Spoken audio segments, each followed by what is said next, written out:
Saber Interactive has finally released Evil Dead, the game. It features the 4v1 player versus player gameplay that recent titles such as Friday the 13th and especially Dead by Daylight have made so very popular. With more of a focus on combat, both of the ranged and melee variety, and by brilliantly using the Evil Dead IP to its fullest, they have managed to make something pretty damned fun. There are a few missteps along the way as well, so let's get into the good, the bad, and the groovy.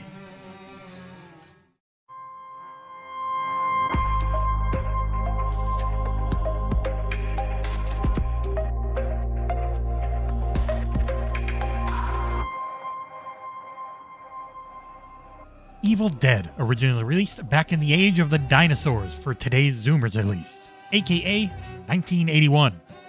Throughout 4 movies with a 5th due later this year, and a mid-2010s TV show, Sam Raimi and Bruce Campbell introduce us to a, at first, very scary, and then more focused on comedy world filled with demonic possessions, talking decapitated heads, evil hands, and more walking deadites than you can shake a stick at. Evil Dead the game smartly makes use of all the movies in the show outside of 2013's franchise reboot. Bruce Campbell's Ash Williams is the main attraction here in both the single-player missions, which are more of a tutorial mode to unlock the entire roster, and the game's main attraction, which is that 4v1 PvP mode. The roster itself ends up featuring 4 different versions of Ash, one for each of the game's roles. They include the leaders, who focus on taking and dealing more damage while buffing those around them in various ways. Warriors are next, and they can pack a wallop against the hordes of the undead.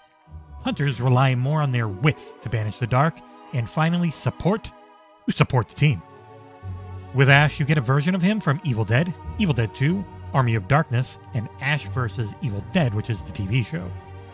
There are 13 characters in total, once unlocked through the game's mission modes, and more are purported to come along with a new map in the future through DLC. Those survivors will face off against 3 potential enemy groups. First up is the Warlord group of demons. Henrietta in her grotesque and naked form is joined by a bevy of zombie-looking demons with a focus on traps and direct deadite damage. The Puppeteer is a toothy, gimp-looking group who focuses on possessing demon and survivor alike. Finally, and seemingly most popularly, is the Necromancer group led by Ash, or should I say, Evil Ash, from Army of Darkness. He'll lead skeleton hordes who can be raised by him after they fall, and they constantly deal damage and add to the survivors' fear levels throughout each round. But just what is the setup for all of this? The main focus of this game is the 4-player survivor team attempting to defeat and banish the single-player demon horde. Rounds always have the same goals. First up is finding the 3 pieces of a map, and the only clues you have for finding them are the names of the areas they're located in, one at a time. Once you've pieced them all together, you will then have to procure the lost pages of the Necronomicon in one area and the Kandarian dagger in another. This is done by running up to them, activating the event, and staying close enough to them so that a meter slowly fills over time. While all of these goals are happening, there is a generous timer ticking down.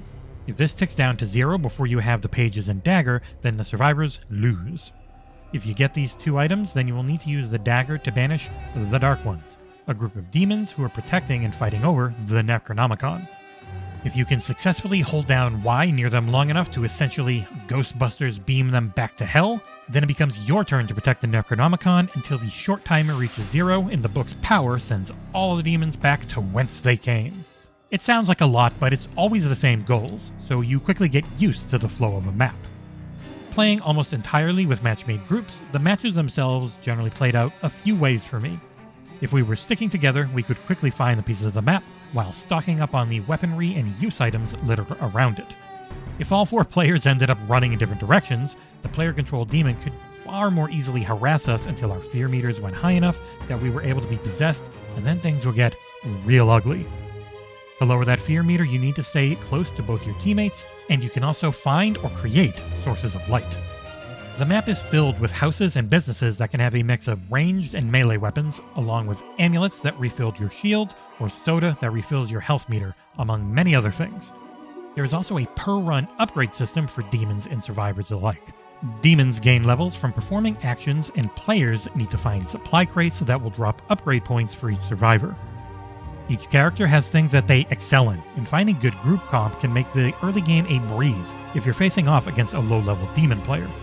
In my roughly 15 or so hours, the survivors only failed to win 3 times, though those all did come against demon players who had leveled up their characters at the meta level outside of the matches. Every match-made or fully private match you play will earn you spirit points, which can be turned into upgrade points for whichever character you want. The overall leveling system at the outside of match level is well organized and easy to understand, something I've noticed is very much not the case in Dead by Daylight, which is the current king of the genre.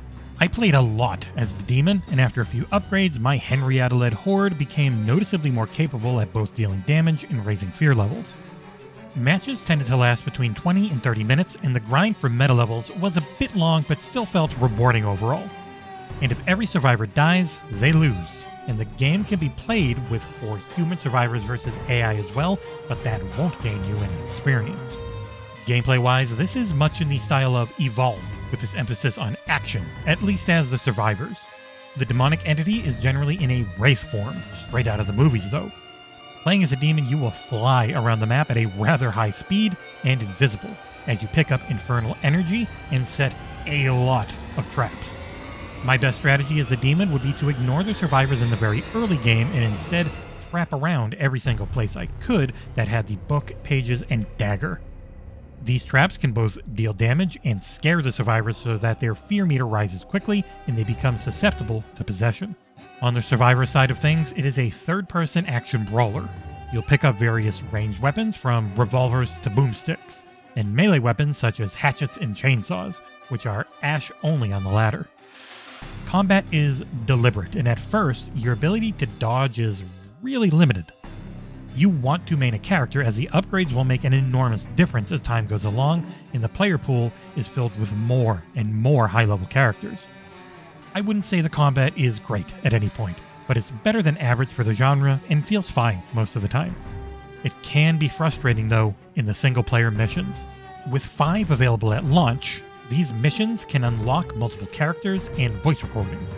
As of the time of this review, I still haven't finished them, and unlocked the last 2 characters as they are long, feature no checkpoints, and can be wildly unfair at times. Hopefully, they are patched into a more enjoyable state soon, because the characters they unlock look really fun to play as.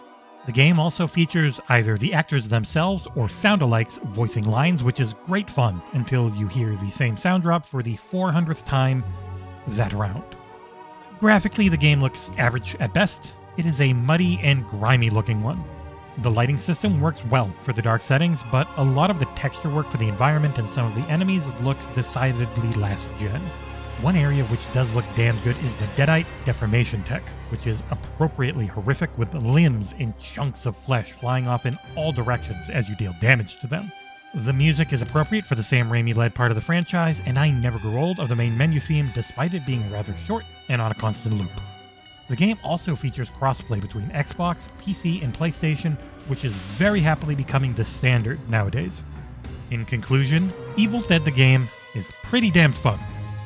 For how long, I'm not sure, but at $39.99 retail at launch, I think it's well worth the price if you have anyone to play with.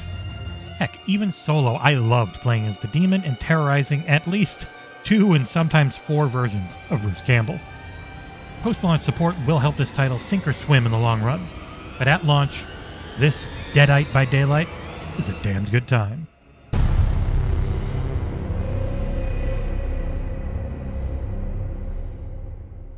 As always, thank you so much for watching, and if you can like, comment, and subscribe, it really does help our channel grow. You can visit us at patreon.com/XboxEra if you really want to help. And we'll see you next time.